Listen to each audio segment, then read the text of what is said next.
or traveling. And that wraps up the F1s. Let's talk about the M1 for vocational students.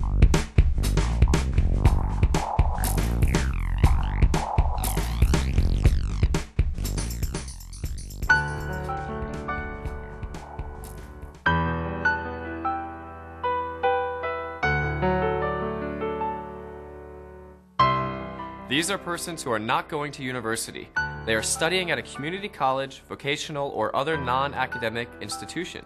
You have to study at least 12 hours a week.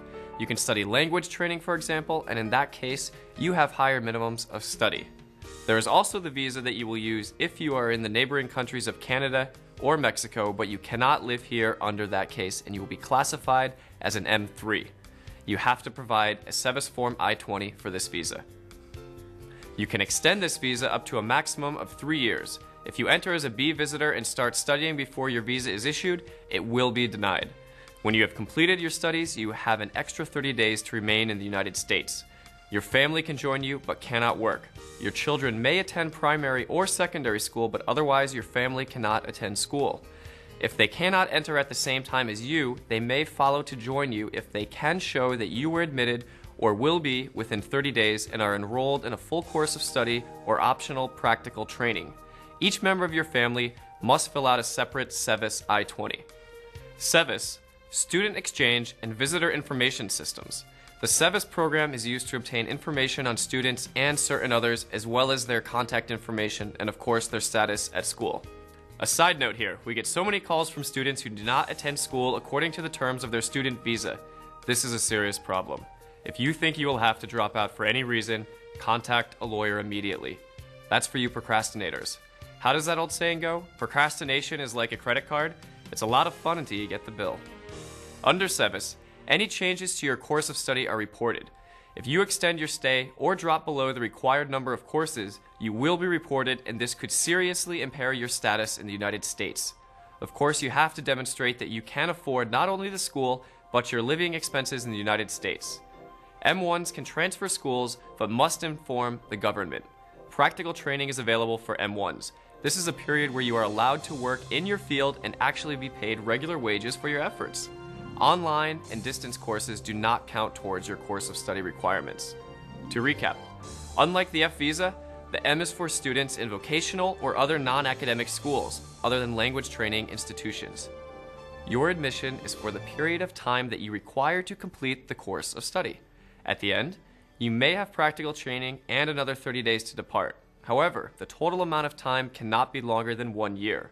With an M1 visa, you can't simply go to school without a goal just to learn a few things. You actually must have an objective for the end of the program. You must be looking to obtain a degree or certificate or some other evidence of completion of a course of study. An M1 student cannot change his or her vocational objectives. This has gotten a lot of people into messes because they were not aware of it. They entered to study one area, found out it wasn't for them, and then they switched. Cannot do this. Attendance requirements. If you are studying at a vocational or non-academic school other than a language training program, you must attend at least 18 hours a week if most of your studies are classroom work.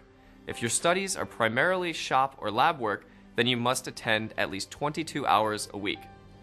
If it's community or junior college, it must be at least 12 semester or quarter hours per term using the standard semester, trimester, or quarter hour system. If you are charged full-time tuition or are considered a full-time student. If you are at a post-secondary vocational or business school which offers a recognized associate or other degree, then you require at least 12 hours a week. Reduced course loads. What if something comes up and you cannot attend school full-time? This is a difficult area. You must deal with your DSO or designated school official who deals with foreign students. You are allowed to reduce your course load for a maximum of 5 months. However, you require a medical condition or illness. Transfers. You cannot transfer to another school after 6 months from your first admission unless something happens that is beyond your control. It might be a good idea to calendar that 6-month date as you have opportunities to transfer before that time. You must have been pursuing a full-time course of study, intend to do the same at the new school, and of course be able to afford the new school. Sometimes the school may not be right for you, and this is a window of opportunity you should take advantage of in the first 6 months. You would apply for this change on a Form I-539, which you can obtain on our website.